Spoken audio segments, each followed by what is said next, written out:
Hello students, मी professor M P Chorge. आपण data communication and computer network हा chapter previous लेक्चरमध्ये complete केलेला आहे.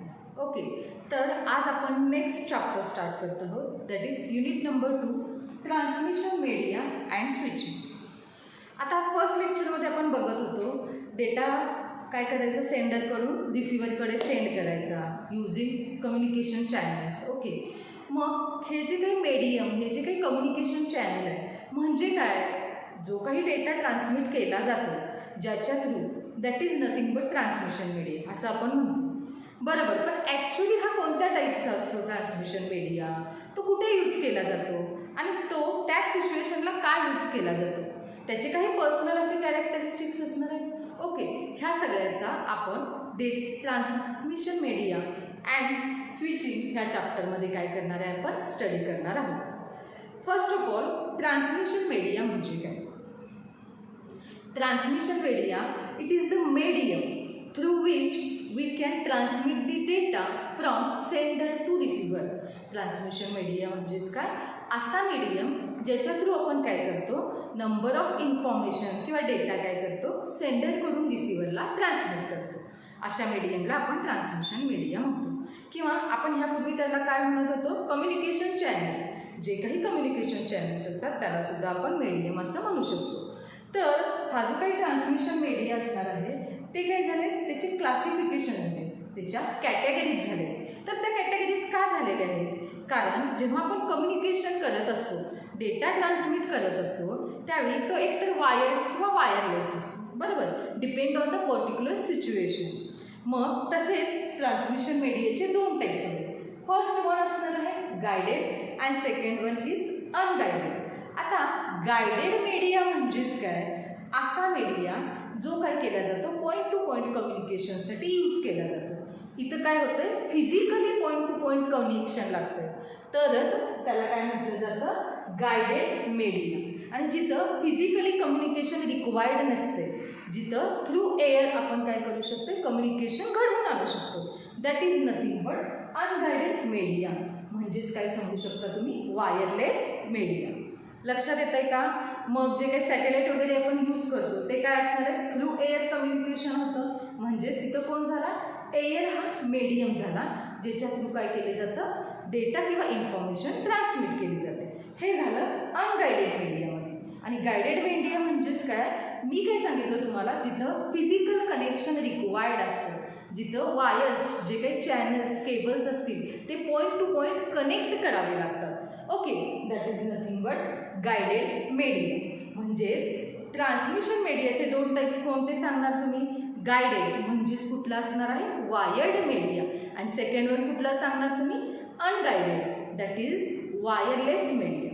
लक्षात येते सर्वांच्या? ओके, तर हा जो काही गायडेड मीडिया असणार आहे त्याच्याने पुन्हा काय झालेले, तीन टाईप्स आहेत. तीन टाईप्स म्हणण्यापेक्षा त्याचे कॅटेगरीज, त्याचे एक्झाम्पल्स बघूया.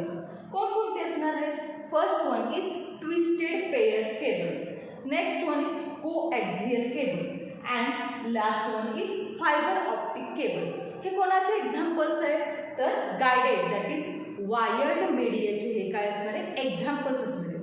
ते ॲक्च्युली दिसतात कसे, त्यांचे कॅरेक्टरिस्टिक्स काय आहेत. ओके, ह्याच्याबद्दल आपण स्टडी करणार आहोत. नेक्स्ट कोणता टाईप बघितला आपण, अनगायडेड दॅट इज वायरलेस मीडिया. त्याचे कोणकोणते एक्झाम्पल्स आहेत, तर radio wave, next one is microwave, next infrared and last one is satellite. आता ह्या प्रत्येक मीडियमबद्दल आपण काय करणार आहे, इन्फॉर्मेशन घेणार आहोत आजच्या लेक्चरमध्ये. ओके, तर आजच्या लेक्चरमध्ये आपण पहिला पॉईंट कोणता कव्हर करणार आहे, that is twisted pair cable. Twisted pair cable हे कशाचं एक्झाम्पल असणार आहे, तर guided media that is wired media असणार आहे. म्हणजेच तिथं फिजिकल कनेक्शन होणार आहे, फिजिकली किंवा केबलचं पॉईंट टू पॉईंट कम्युनिकेशन होणार आहे. लक्षात येते तुमच्या?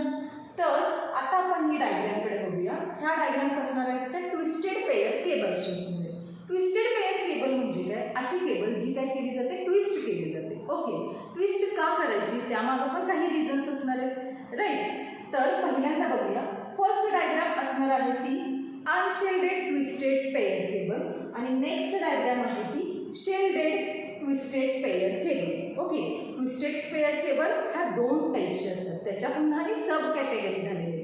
फर्स्ट वन कुठली सांगितली मी, unshielded twisted pair cable, and next one कुठली सांगितली, shielded twisted pair cable. First diagram बघूया. ही डायग्राम असणार आहे ती unshielded twisted pair. Unshielded twisted पेयरला शॉर्टकटमध्ये काय म्हणतो आपण, UTP. लक्षात येते सर्वांच्या? ओके. आता याच्यामध्ये काय केलं बघा, इथं मी जे ॲरो दाखवले करून, हे छोटे छोटे समोर दिसतात ते कोण असणार आहे, कंडक्टर्स असणार आहे. लक्षात येते? आणि ही जी काही वायर दाखवली तुम्हाला स्पायरलमध्ये, ती कोण असणार आहे, ते असणार आहे इन्सुलेटिंग कव्हर. आणि ह्या साईडला जे दाखवलेला आहे ॲरो करून, तो कोण असणार आहे, प्लास्टिक कव्हर.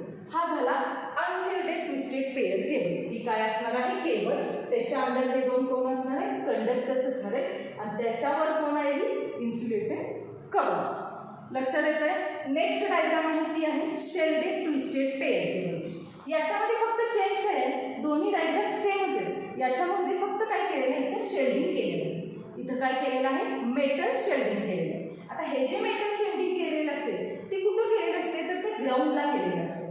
बरोबर. त्यामुळे होतं काय, तर जे काही इंटरफरन्स असतो, नॉईज इंटरफरन्स, तो काय होतो, रिड्यूस होतो. कोणामुळे, ह्या मेटल शेल्डिंग. लक्षात येते काय बघा, शेल्डेड ट्विस्टेड पेयर केबलमध्ये मेटल शेल्ड कुठं केला जातो, ग्राउंडला नेहमी कनेक्टेड असतो. ज्यामुळे होतं काय, तर जो काही नॉईज असतो तो इंटरफरन्स ऑफ नॉईज रिड्यूस होतो. कोणामुळे, तर शेल्डेडमुळे. हा जो काही मेटल शेल्ड केलेला आहे ना, त्याच्यामुळे काय होतं, नॉईज रिड्यूस होतो. त्यामुळं हे जे काही इथं शेल्डिंग केलेलं आहे, त्यामुळं जो काही STP असणार आहे, that is shielded twisted pair cable जी असणार आहे, ती बल्की असणार आहे, पण एक्सपेन्सिव्ह असणार आहे. आणि ही एक्सपेन्सिव्ह असल्यामुळे जनरली STP ही केबल यूज केली जाते. तर त्या कंपॅरेटिव्हली कोण यूज केली जाते, UTP.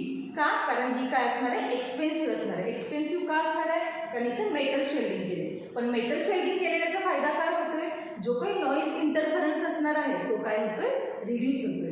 आता हा जो काही STP असणार आहे तो डेव्हलप कोण केलेला आहे, तर IBM. ह्या कंपनी, IBM कंपनी तुम्हाला माहिती आहे. ओके, सो हा कोण डेव्हलप केलेला आहे, IBM कंपनीने. त्यामुळं IBM कंपनीच फक्त काय यूज करते, STP केबल जनरली यूज करते. ओके, आणि अदर ठिकाणी काय केलं जाते, UTP केबल यूज केली जाते. आता हे केबलचं जस्ट एक्झाम्पल द्यायचं झालं, लक्षात घ्या, तर काय घेऊ शकता तुम्ही, तुमची रेग्युलर जी काही केबल्स तुम्ही बघता, ओके, TV चॅनल्सवरती वगैरे, त्या केबल्स आहेत, दॅट इज कोणत्या असणार आहेत त्या, किंवा परवा आपण प्रॅक्टिकलमध्ये सुद्धा बघितले बघा. लक्षात येते का तुमच्या, त्या कोणत्या असणार आहेत, ट्विस्टेड पेयर केबल. आता ही ट्विस्ट का केली जाते, मी काय सांगितलं तुम्हाला, ह्या केबल्स ट्विस्ट केलेले असतात, त्या नावावरूनच आपल्याला लक्षात येतं. तर ह्या का ट्विस्ट केल्या जातात, तर जे काही इलेक्ट्रोमॅग्नेटिक इंटरफरन्स असेल किंवा जो काही नॉईज इंटरफरन्स असेल तो रिड्यूस करण्यासाठी काय केले जातात, ह्या केबल्स असतात त्या ट्विस्ट केल्या जातात. लक्षात येते का, म्हणजेच ट्विस्टेड पेयर केबल ही काय असणार आहे, गायडेड मीडियम असणार आहे, ज्याच्या थ्रू आपण काय करू शकतो, सिग्नल्स जे आहेत किंवा तुमची जी काही इन्फॉर्मेशन आहे ती आपण ट्रान्समिट करू शकतो. म्हणजेच हा काय असणार आहे, पॉईंट टू पॉईंट कम्युनिकेशन असणार, घडून येणार आहे याच्यामध्ये. बरोबर. पुन्हा यामध्ये 2 टाईप्स आपण बघितले, UTP आणि STP. STPमध्ये मेटल शेल्डेड केलेलं असतं, तर UTPमध्ये मेटल शेल्ड केलेलं नसतं. त्यामुळे UTPमध्ये काय होतं, जो काही नॉईज इंटरफरन्स आहे तो मॅक्झिमम असतो. जो काही नॉईज इंटरफरन्स आहे तो मॅक्झिमम असतो UTPमध्ये. पण STPमध्ये मेटल शेल्डमुळं हा जो काही नॉईज इंटरफरन्स असणार आहे किंवा इलेक्ट्रोमॅग्नेटिक इंटरफरन्स तो काय होतो, रिड्यूस होतो. पण ह्यामुळे होतं काय, ह्याची जी काही कॉस्ट आहे त्याचं ते काय आहे, एक्सपेन्सिव्ह आहे. लक्षात येते काय बघा, आणि बल्की असणार आहे. त्यामुळे जनरली STP न यूज करता काय करतात लोक, UTP यूज करतात. तर इथं आपण काय बघितलेला आपला पॉईंट होता तो ट्विस्टेड पेयर केबल. लक्षात येते सर्वांना. ओके, नेक्स्ट पॉईंट असणार आहे दॅट इज कोॲक्झियल केबल. सगळ्यांनी डायग्रामकडे लक्ष द्या. यामध्ये काय आहे, त्या डायग्राममध्ये कोण कोण आहे लक्ष द्या. फर्स्ट वन असणार आहे इनर कंडक्टर. ओके, नेक्स्ट कोण आहे, insulating material. Next one is braided outer conductor and last one is protecting covering. प्रोटेक्शनसाठी काय असणार आहे, कवर असणार आहे. आता इथे तुम्हाला दिसतंय बघा, इनर कंडक्टर आणि ब्रेडेड आउटर कंडक्टर असे कोण आहे तिथं, कोॲक्झियल केबलमध्ये टोटल 2 कंडक्टर्स असणार आहेत. आणि हे जे काही 2 कंडक्टर्स असणार आहेत ते एकमेकांपासून सेपरेट कोणामुळे झाले, तर dielectric material that is insulating material जे आहे त्याच्यामुळं इनर कंडक्टर आणि ब्रेडेड आउटर कंडक्टर काय झालेले आहे, सेपरेट झालेले. लक्षात येते सर्वांच्या. आता हा जो काही आउटर कंडक्टर असणार आहे हा काय असणार आहे, in the form of braided. हा जो काही आउटर कंडक्टर असणार आहे in the form of braided असणार आहे. म्हणजे हा कशासाठी यूज केला जातो, तर फॉर शेल्डिंग पर्पज काय केला जातो, हा आउटर कंडक्टर जो असणार आहे तो ब्रेडेड असतो. लक्षात येते का. तर हा जो काही ब्रेडेड कंडक्टर असणार आहे तो कोणाला प्रोटेक्ट करणार आहे, हा जो काही इनर कंडक्टर असणार आहे याला काय करणार आहे, प्रोटेक्ट करणार आहे. कशापासून, तर इलेक्ट्रोमॅग्नेटिक इंटरफरन्स पासून काय करणार आहे, प्रोटेक्ट करणार आहे. So coaxial cable is consist of two conductors that is inner conductor and braided outer conductor. These two conductors are separated by the insulating material. Okay, by the dielectric material that is nothing but insulating material. The outer conductor is braided in the form of braided because for shielding purpose. Next one, this outer conductor is protecting the inner conductor from which electromagnetic interference. Electromagnetic interference पासून हा जो काही outer conductor असणार आहे तो inner कंडक्टरला काय करतो, protect करतो. लक्षात येते का. आणि last one is the protective covering असणार, हे प्रोटेक्शनसाठीचं कव्हर केलेलं आहे. ही झाली कोएक्सियल केबलची डायग्राम. आता ही कोएक्सियल केबल ॲक्च्युली कुठे यूज केली जाते, तर तुमचा जो काही टी व्ही सिस्टीम असणार आहे त्या टी व्ही सिस्टीममध्ये तुम्ही केबल कनेक्ट करता म्हणता बरोबर, किंवा डिश, त्यावेळी जी केबल यूज केली जाते that is nothing but coaxial cable. त्यामुळे ह्याचं फर्स्ट ॲप्लिकेशन तुम्ही काय सांगू शकता, केबल टी व्हीसाठी जी यूज केली जाते ती असणार आहे ती कोएक्सियल केबल असणार आहे. आणि हिची जी काही रेंज असणार आहे ती 54 मेगाहर्ट्ज टू 500 मेगाहर्ट्ज असणार आहे. लक्षात येते काय बघा, कोएक्सियल केबलची जी काही रेंज असणार आहे ती 54 मेगाहर्ट्ज टू 500 मेगाहर्ट्ज असणार आहे. सेकंड त्याचा यूज काय असणार आहे, that is analogue telephone network. Analogue telephone नेटवर्कमध्ये सुद्धा काय केली जाते, कोएक्सियल केबल यूज केली जाते. Next one is what, digital telephone network. आता ही जी काही केबल असणार आहे कोएक्सियल केबल ही compared to twisted pair cable काय असणार आहे, त्याची जी कॉस्ट असणार आहे ती मॅक्झिमम असणार आहे. लक्षात घ्या, जर ही जी काही कोएक्सियल केबल आहे ती ट्विस्टेड पेअर केबल सोबत कम्पेअर केली तर ह्याची कॉस्ट काय असणार आहे, मॅक्झिमम असणार आहे.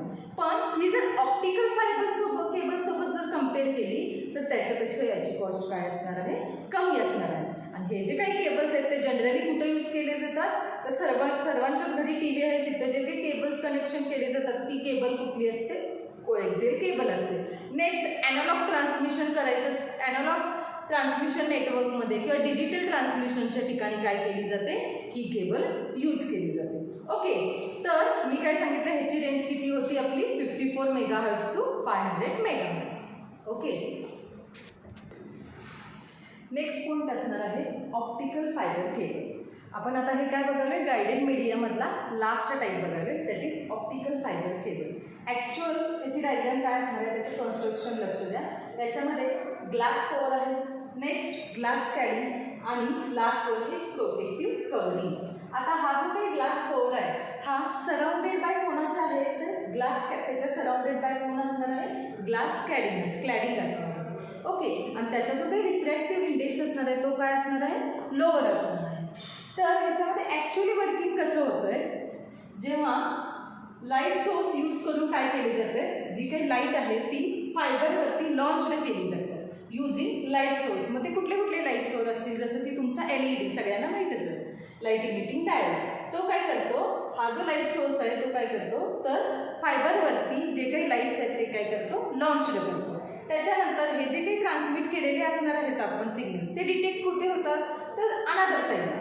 आपण वन साईडवरून काय केलं, युजिंग लाईट सोर्स जे काही म्हणजे जसं की LED आपण काय केलं, ते जे काही लाईट्स आहेत सिग्नल्स ते काय केले फायबरवरती लॉन्च केले. आता हे जे काही ट्रान्समिट केलेले आहेत ते डिटेक्ट कुठं होणार, तर अनदर साईडला. तर ते डिटेक्ट कसे केले जातात, तर जो काही फोटो डिटेक्टर आहे जसं की फोटो डायोड, इथं आपण कोण यूज केला, फोटो डायोड, त्याचा यूज करून आपण काय करतो, ट्रान्समिट केलेले जे काही सिग्नल्स आहेत ते तिथं काय केले जातात, डिटेक्ट केले जातात. म्हणजेच हा जो काही असणार आहे ऑप्टिकल फायबर केबल हा गायडेड मीडियाचा लास्ट टाईप असणार आहे, जो काय असणार आहे कॉस्टलियर असणार आहे. कोणाच्या कम्पॅरेटिव्हली, तर फर्स्ट जे दोन आपण बघितले ते that is twisted pair cable and coaxial cable. ह्या दोघांशी कम्पेअर केलं तर ऑप्टिकल फायबर केबल जी असणार आहे ती काय असणार आहे, कॉस्टलियर असणार आहे. नेक्स्ट हा जो काही ऑप्टिकल फायबर केबल आहे तो कशापासून बनवलेला गेला आहे, तर ग्लासपासून. कारण पहिल्यांदाच मी सांगितलं हा जो काही ग्लास कोअर असणार आहे तो कशाने सराउंडेड आहे, तर ग्लास क्लॅडिंगने, ज्याचा रिफ्रॅक्टिव्ह इंडेक्स काय असतो, लो असतो. नेक्स्ट काय केलं, याच्यामध्ये जे काही आपण डेटा किंवा इन्फॉर्मेशन ट्रान्समिट करतो ती in the form of light असते, सिग्नल. ओके, कशामध्ये असते, in the form of light असते. नेक्स्ट हा कोणाचा टाईप सांगितला मी, गायडेड टाईप असणार आहे. याचे जे काही इन्स्टॉलेशन होतं ऑप्टिकल फायबर केबलचं, जे काही इन्स्टॉलेशन होतं ते काय असतं, टफ असतं, it is not easy. Okay, आणि नेक्स्ट ह्याचं जे काही स्पीड असणार आहे ते काय असणार आहे, हाय स्पीड असणे कम्पेअर्ड टू अदर केबल्स.